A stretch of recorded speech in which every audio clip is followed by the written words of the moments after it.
everybody, and welcome to the first ever video on the Finchy Talks Footy YouTube channel. I know what you're thinking, just another fan with a webcam, and you're absolutely right. I'm the type of person who, will be at the pub talking to his mates. Oh, who do you think's better, Luis Suarez, Lewandowski? I'll be the guy on the train listening very loudly to the football highlights. I'll be the guy at work who can't stop checking his phone every 5 minutes for the West Ham scores or the football scores. The guy who literally religiously checks his FPL every 5 minutes to see if someone's got a freak injury.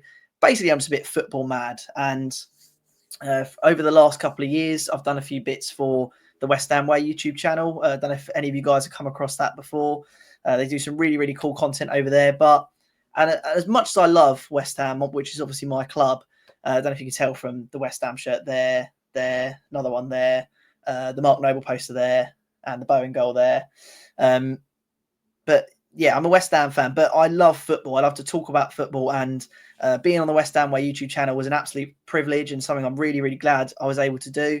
But I also wanted to go out on my own and talk a bit more about the rest of football. I mean, it's not, the world doesn't revolve around West Ham, and it does in my head, but not in the rest of the world. So basically, this is just a YouTube channel where I'm hoping to do some vlogs. I've got some vlogs coming up where I did a trip to Germany, and I'll be posting some of that, maybe some FPL content, maybe do a bit of football tenable live with you guys. I really want to create a community and a channel where basically you can all just tell me that I have no ball knowledge, I don't know what I'm talking about. Put your opinions in the comments. Tell me I've no idea what I'm doing. I mean, I do have a degree in sports journalism, but maybe that doesn't give me all the qualifications. But yeah, I really want this to be a space where we can all kind of just talk about football. And if one person sees this or 100 people sees this, I mean that's not really my sort of aim. I just kind of, if I talk to myself in my room in front of a camera, I feel like I'm having a discussion with you lot about football. And that's really all I want to do. So that's a very, very long intro to basically the channel and what today's video is going to be. So today's video, we're going to be talking the transfer window has slammed shut. I mean, as I'm recording this, is Wednesday the 5th. So the window is completely done as far as I'm aware. So we're basically going to be going over every single team, how we think they performed over the transfer window. Basically, did they meet 3 criteria? Have they met the requirements of what I think they should have had in their window? Have they overachieved? Have they exceeded what I would have thought they should have got in the window? Or have they pretty much missed the boat and not utilised the January transfer window in the way that I think they probably should have? Obviously, I know January is a very, very tough time for clubs to get deals over the line. But nonetheless, it's still a month. It's still a time where clubs can get some good signings done. We've seen loads of brilliant signings, none better than Jared Bowen or Thomas Souček, of course, in the January transfer window. But we have seen some brilliant January transfer windows. So, yeah, basically what we're going to be doing is going over each team's performance in the transfer window. And, yeah, let's get straight into it. Hopefully, you guys can all see that on your screen at the moment. If not, then I'm pretty much screwed. I've learned a few things since the days of the West Ham Way. First up, we're going to be talking about Arsenal. Now, I think for me, Arsenal took a... It's difficult with Arsenal because they have got a chance to catch Liverpool. They definitely do. And it's very clear that what they need is a striker. I mean, Havertz is not going to get you those extra goals to win you a league title. He's just not going to be able to do that. And they did go in for Ollie Watkins, but that for me, it was so late in the window. It really just felt like a very desperate attempt. And I actually think that perhaps if they'd have come earlier in the window for Ollie Watkins, maybe they would have got him. But I think with the striker market at the moment, it is very, very difficult to get a good striker. I mean, obviously talking as a West Ham fan, I don't think we've had one good striker over the past, since I've been alive. It's probably the most sought after position at the moment, especially if you're an elite club. To get an elite level striker, the Isaks, the Haalands, the Gyökeres, it is very, very difficult. And there is one player I would have in mind if they were going to go down that route, and that is Benjamin Sesko. And I think they were linked with him during the window. But I mean, in the end, I think AFTV posted that they researched around like 50 odd players during the window and they didn't sign anybody. And for me, that's a That's a really big miss for them. So I think they have not met any requirements that they would have needed throughout this transfer window. I mean, they've done nothing really. They've done absolutely nothing. They should have brought in a striker. If they'd have tried for Watkins earlier in the window, they might have been able to get something going. I mean, I know Duran left later on in the window, and we'll probably discuss that a bit later. But for me, big opportunity missed for them because, I mean, I believe it's 6 points with a game in hand at the moment. No, it's got to be more than that, hasn't it? Sorry, let's get the Premier League table up just so I can double check. It's got to be more than that, surely. No, yeah, 6. It's only 6 points in the table at the moment between Liverpool and Arsenal. Of course, Liverpool do have a game in hand, but it's against Everton. It's at Goodison Park, last ever game at Goodison Park. There's no reason why in the David Moyes they can't get a good result there. So for me, I think you've got 14 games left in the season, and you're thinking, right, how are we going to claw back the difference in points that we've got against Liverpool? You've got Mo Salah scoring week in, week out. Gakpo starting really well now as well. So for me, not even really attempting to get a striker, not even like testing the waters with someone like Isak or Sesko, I think is a big miss for them. And to be honest, if Liverpool do slip up, I think they will look back to this window and think we really missed a trick here. Aston Villa, now they're very good at doing transfer business, aren't they? They do a lot of quiet business. I remember when they signed Ross Barkley, and it literally, even in this day and age, 1 minute, like you always know, don't you, when a player's come in like 3 or 4 days before, but literally one day they were linked with him, and then about 10 minutes later he'd signed for them. It was incredible. But looking at their business here, Daniel Marlon, he's a pretty good, pretty average sort of player. I mean, he's got Champions League experience. He'll be very helpful to them. Don't know much about Garcia. Asensio as well. He's got bags of talent. He's going to really help them in those forward areas. Disasi as well. From what Chelsea fans have told me, he's not great. But with Mings getting that long-term injury, I mean, they kind of had to get somebody in. And of course, Marcus Rashford. And this one's a really interesting one for me because I think, I don't want to pile in on him, but like he looks very sad. Like he doesn't enjoy.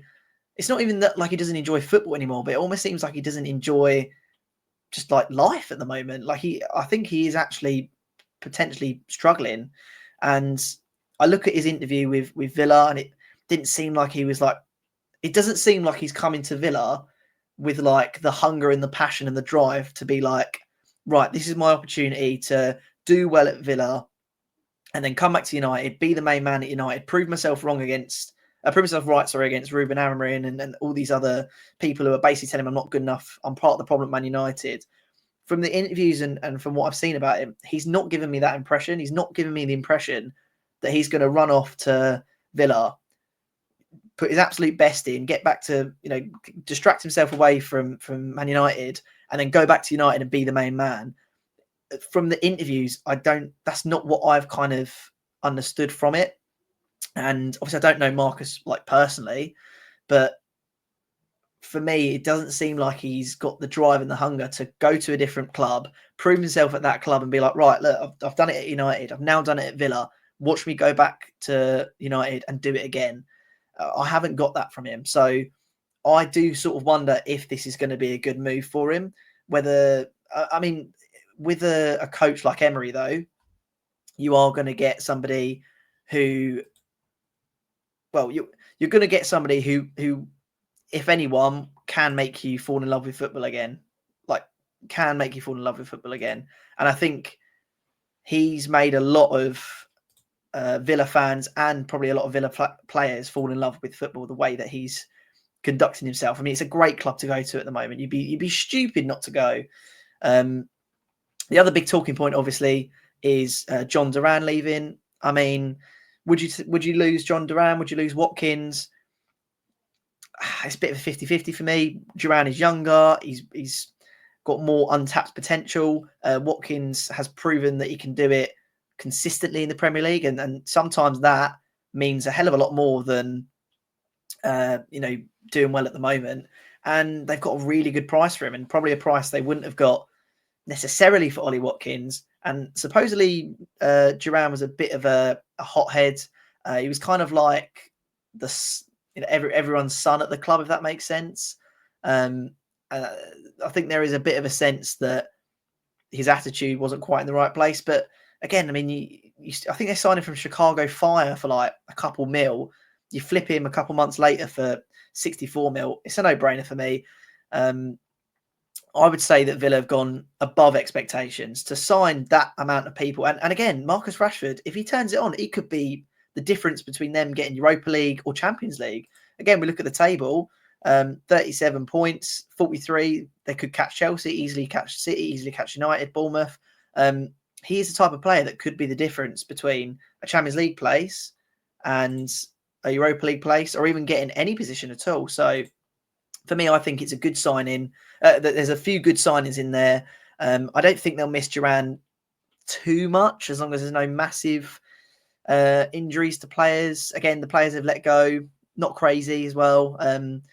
So yeah, I think they've had a very good window. I think they've met above expectations for what I would expect for them in the January transfer window. Bournemouth, I'd say they've just met expectations. They've brought in this guy who West Ham did want. Apparently, he's got quite a bright future. Big, tall striker from Lorient, but they've literally loaned him straight back, so it's kind of irrelevant. They lost out on Billing, which I'm very surprised by, actually, because I think Billing has potential to be a very good midfielder. I mean, you look at Napoli; they've signed him, signed McTominay, signed Gilmore. It's not really, your classic. What you think of when you think of Italian football midfielders. But regardless, they've lost him, and I don't think they'll miss him too much. They've not really signed anyone big, but I tell you what, if I'm Iriola at the moment, all I want is a settled squad. I think at the end of the day, as long as you don't lose any big names, because Semenyo could potentially have been poached, Clivert, Keres. I mean, there's quite a few players that they could have potentially lost. And I think they might have needed a striker, but at the end of the day, with the way they're playing at the moment, and especially when you think that they are 7th in the table, what more could you want as a Bournemouth fan?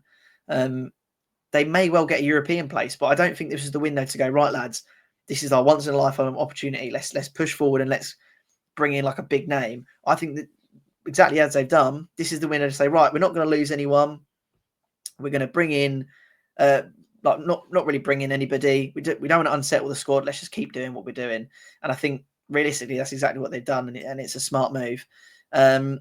Brentford's, again, thinking about what they needed in the window, I don't think they needed a lot. They're in a decent position. Again, I mean, sort of mid-table, 11th. I thought they'd struggle this season without Tony. They've proved that they're not going to struggle without him. There was some interest for Visser. They've held on to Visser, and Bermo's still there as well. Again, don't know huge amounts about Coyote. He could do all right for them, but I think, again, they've met their expectations. They've not lost anyone big. I didn't think really that they're crying out. I'm sure Brentford players would correct me. Brentford fans would correct me, but I don't think they were really crying out for anybody this window. Brighton, again, they're an interesting one because they're 10th in the table, but they're not doing too well results-wise. I mean, I know it looks all right on the table, doesn't it? But they're a team that probably should be around mid-table this season. New manager, young manager, inexperienced manager. But I do look at some of the names they've let go, and I think, Moda was a very good utility player under previous managers. And Cesar, I mean, I'm amazed that they've let him go. I thought that he was like the McAllister regen. And again, Evan Ferguson, for me, I mean, that's a very, very, I wouldn't say audacious, but I mean, you look at where West Ham are in the table, they're not really necessarily going to challenge Brighton for much. But having seen how Evan Ferguson plays, if Potter can get him playing some good football, scoring some goals, you basically sold it to someone who is rivaling you in the table for league position. You've not sold him for anything. You've not brought in a replacement. So you're down a player, and I don't know. I'm not too sure. I'd say they've met expectations. I don't think they needed crazy signings this window. I think they're probably where they need to be. They spent big on the summer. There's no need to go too crazy. But I do look at some of these names in Ciso, Moda, Ferguson, and I do wonder if maybe they probably should have held on to perhaps one of them. Again, Chelsea, they've just recalled a few people from loan spells. This for me, Trevor Chalobah, is going to be like a new signing. He's gone to Palace. He's got a new lease of life. He's been absolutely brilliant for Palace. And to be honest, I'd be really gutted as a Palace fan that he's been recalled, especially the way Maresca's treated him a little bit. It's like, he's banished him from the, well, not banished him, but he basically didn't. He split the squads up into two mates at the start of the season. And he wasn't part of that first group. He was part of that second group. And he's then gone and said, you can go on loan to Palace. That's how much I don't need you. And then all of a sudden he's turned around and gone, oh, do you know what, mate? Now you're playing well and I've not got any injuries. I'll bring you back. I do think it's a little bit poor man management from Maresca. I think maybe probably should have at least let him see out the rest of this season. That would have been quite nice. But I mean, how many players? I suppose they've done him a favour by giving Ben Chilwell to Palace, which is okay. They've got rid of Disasi. Chukwuemeka, that's a good loan for Dortmund. Yeah, I mean, what can you say about a team that has like 44, 45 registered players? I think buying Garnacho would have been a huge mistake. So I think they've dodged a bullet there. I'd say they've met the expectations this window. How many more players do they really need to sign? Palace, bit worried they've not got in a centre-back to replace Trevor Chalobah. And they've also lost Rob Holding, who, don't get me wrong, not the greatest of players, but probably should have at least held on to him as a utility player. Who they've signed, Abue and Esse, both very quick, good wingers who I think will, with Eze getting injuries as well, I think they're very smart signings. But again, Ben Chilwell on loan to me seems a strange signing. I'm not really too sure on that one. They have Tyrick Mitchell. They play five at the back. I mean, Chilwell probably is one of the better wing backs we've seen. Maybe Mitchell will get more of a centre back role potentially, but I'd say they've just about met expectations. I would have expected them to go out and get a centre back, but considering that they had a hefty offer in for Gay, and actually, to be fair, that's something I didn't even mention about Brighton. I'm pretty sure from Fabrizio Romano that a Saudi club came in for Mitoma and they rejected £75 million. It came from Fabrizio, so it might have been fake news. I might have just made that up in my head, but I thought that was just incredibly stupid.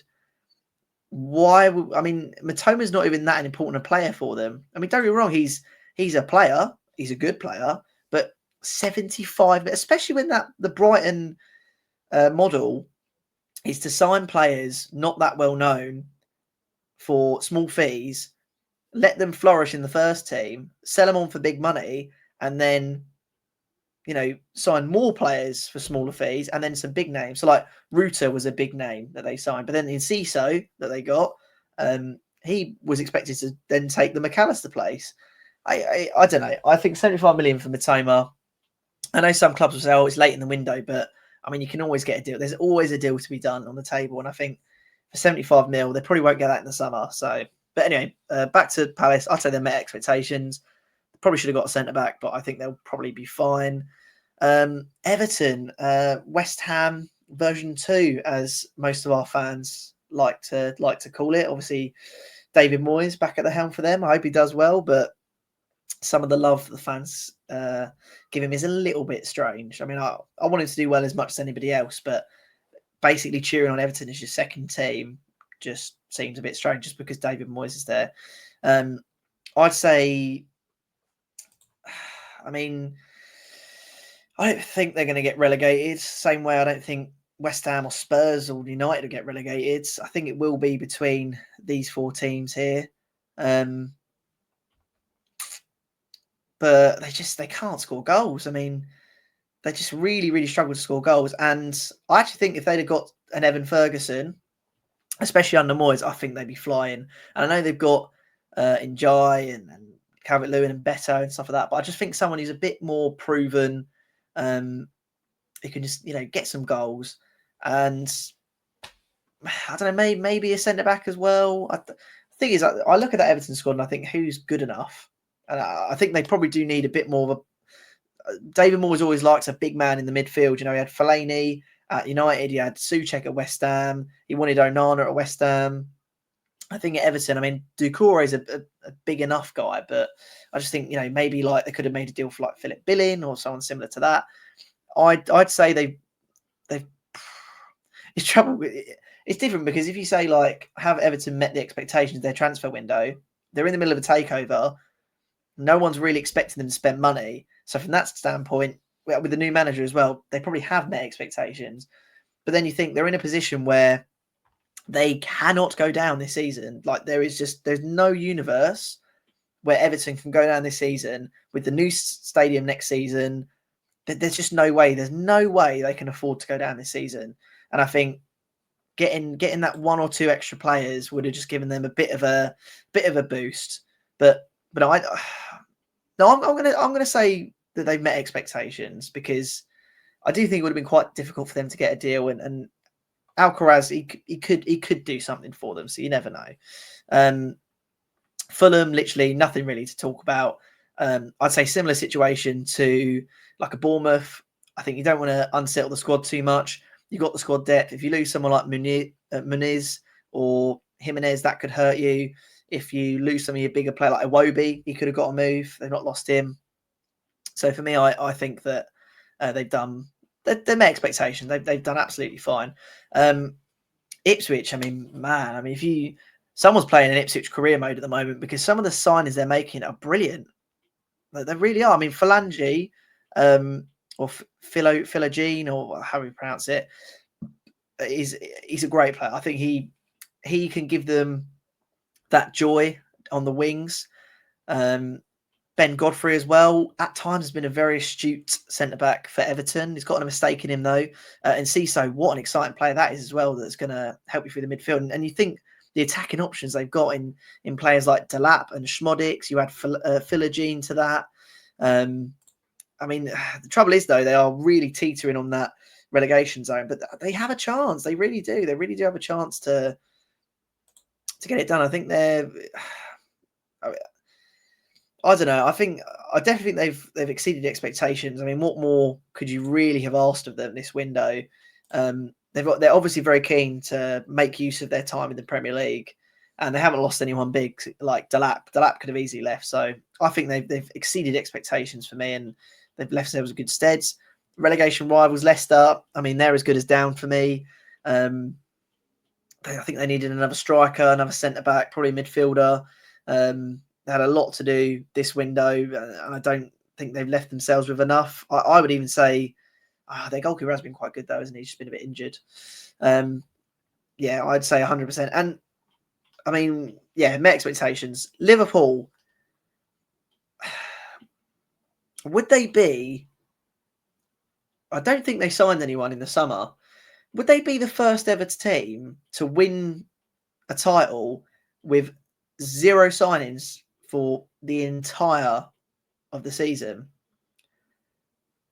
I mean, I don't think many clubs. There's not many clubs that don't sign nobody across a whole season.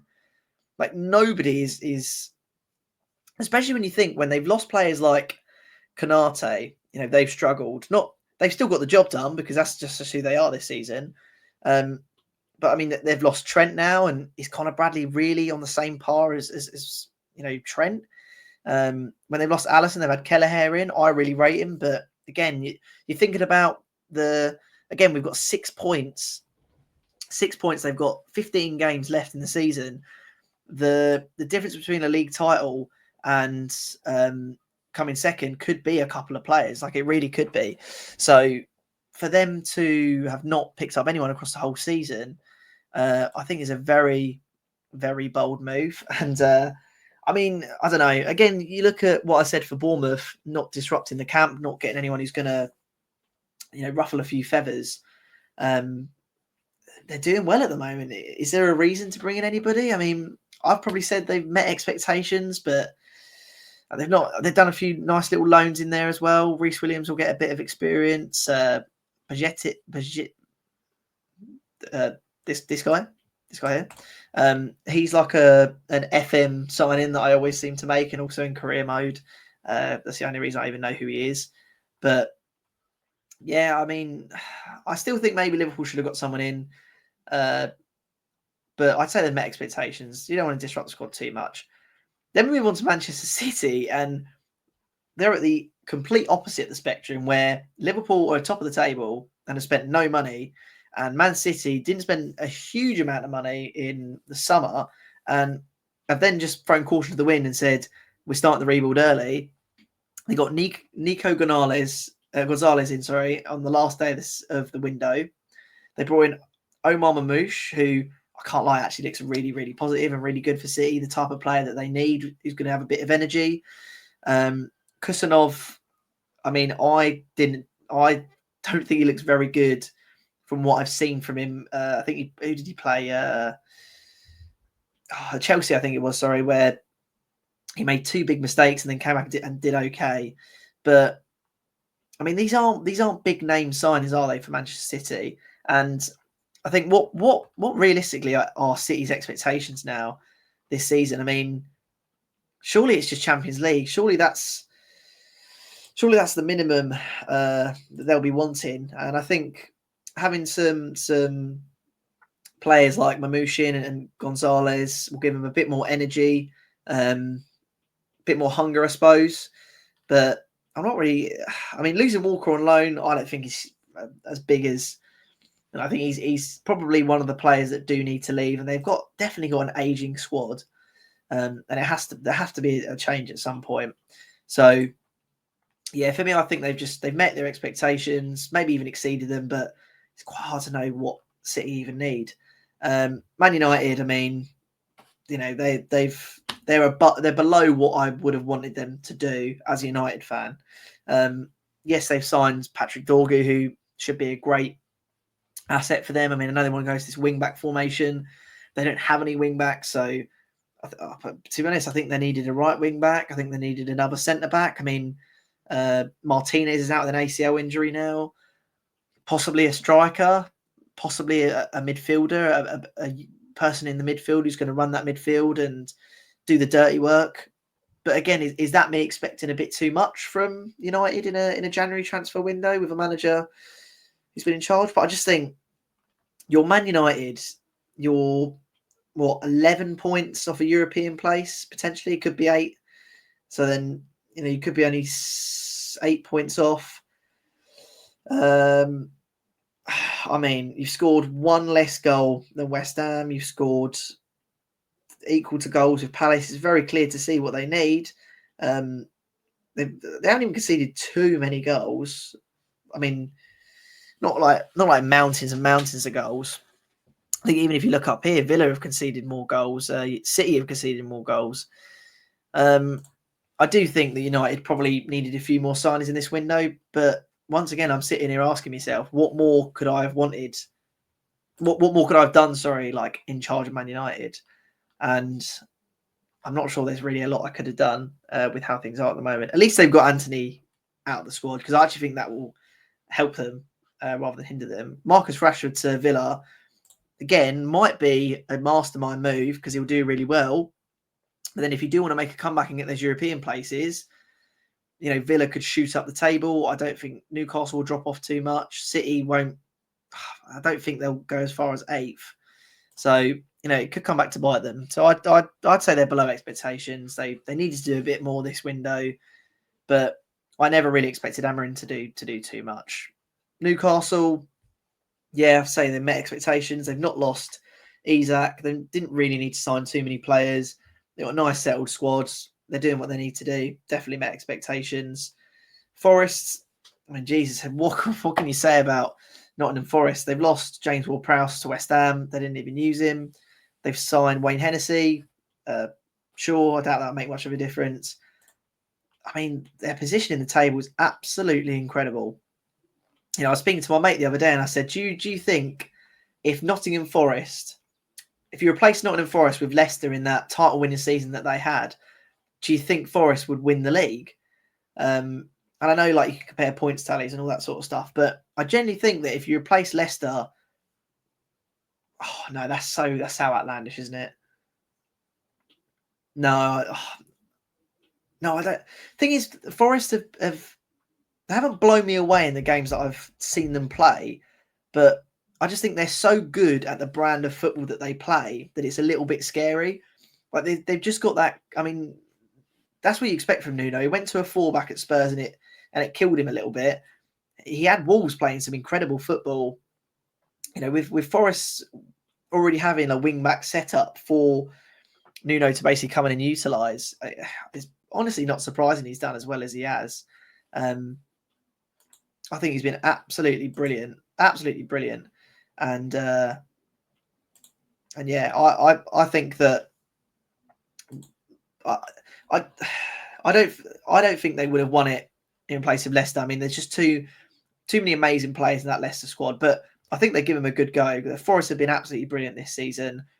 They didn't really need to sign anyone in this window. They just need not to lose anybody.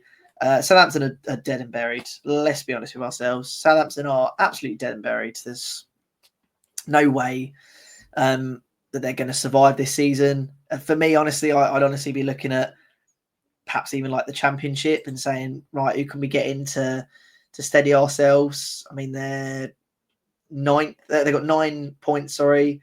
I mean, it's one of the worst teams we've ever seen in the league, and the new manager's not giving me much. I mean, they've signed a few players, but I think they're pretty much dead and buried, and they've lost Maxwell Cornet, who I don't think he's that good. Bertrand Diaz, I mean, Adam Armstrong, these are some players that could actually do all right for them.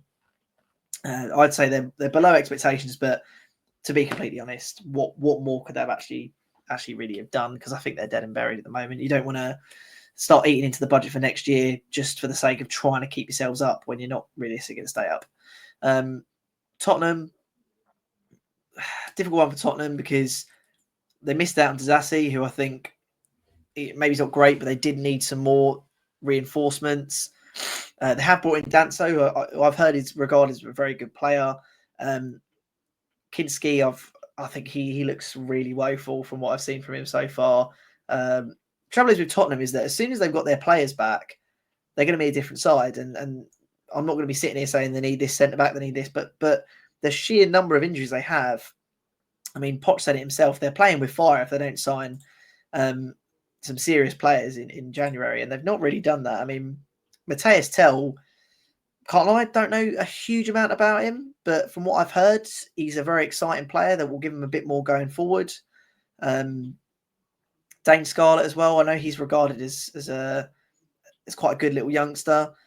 I'd say Tottenham have pretty much met their expectations. I mean, what more could you have done? Again, you don't want to get to a stage where you buy 5 or 6 players in the transfer window, and then you get to all your players being fit, and it's the next summer, and you're like, oh well, who do I get rid of? Who do I keep?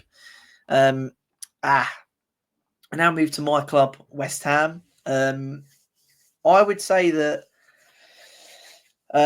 with Potter coming in, I wasn't really expecting too much. I think we've done really well to get Evan Ferguson on loan, to be fair. And I know a lot of people will say, oh, but if he does well on loan and you've got no buy clause in it, then it's not going to be very advantageous. You're just going to do well for Brighton. To be honest, at the moment, we just need a striker. We've got injuries, really bad injuries. We just need a striker who's going to come in and do a job for us until the summer. Then in the summer, I'll be a bit more judgmental about who they should and shouldn't sign. I think it'd be just West Ham's luck that the one striker that they get on loan happens to be the best striker signing they've ever made. And then Brighton will turn around in the summer and say, well, if you want him 50 million or 60 million.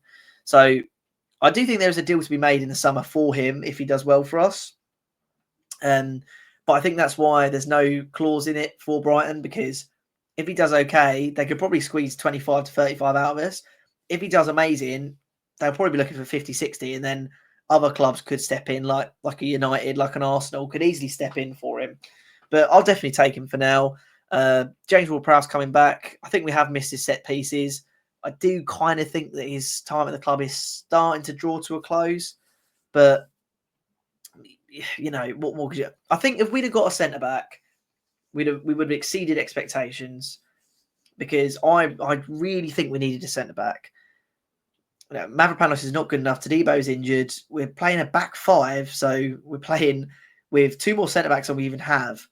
But it is what it is. I wasn't expecting much. I say we met expectations. The striker was probably more important than a centre back, because we do have players who can play in that sort of position. But yeah, I'd say we met expectations. And to the final club, Wolves. Again, they're in a very precarious position. 19 points, 2 off the relegation zone. Everton are 7 points better than them. It is going to be those 4 teams, I do fear, when it comes to relegation. But again, I mean, who would you wanted them to sign? I mean, I don't know too much about these players, but the manager seems very happy with them. They seem like they're going to do a decent job. I was worried they might lose Cunha. They've signed him on I think like a 5-year deal. So for me, what more could you want from that? I mean, that in itself is like a signing. So no, I think Wolves have done an okay job. I say they met expectations. I don't think they're going to go down. I'm not sure what they could have really done to ensure their place, but keeping Cunha is definitely something that's going to aid them in their fight for relegation. Well, that is it, guys. That is my summary on the January transfer window. If I was going to pick a winner and a loser of the January transfer window, I'd probably pick Villa. I think they've been really smart with their signings.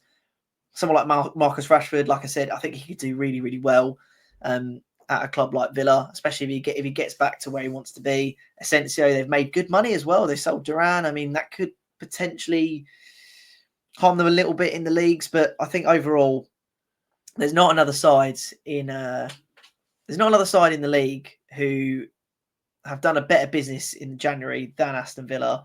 And if I was going to pick a loser of the window, I mean, I'm thinking Southampton. I'm thinking maybe Man United. I mean, those are the 2 names that are kind of jumping out to me at the moment, because, again, I just feel like with United, they got the money to spend. They desperately need people. They're so low down, and to not get any sort of European football this season, I mean, who knows? Maybe it will do them a favour, but I think it could harm them in the long run. So let me know what you think of my thoughts in the comments below. If you give me the team that you support, whether you think you've met expectations, you haven't met expectations, or you've actually gone below what you've actually exceeded your expectations. And yeah, look out for a couple more videos on the channel. Like and subscribe. And thanks for joining us.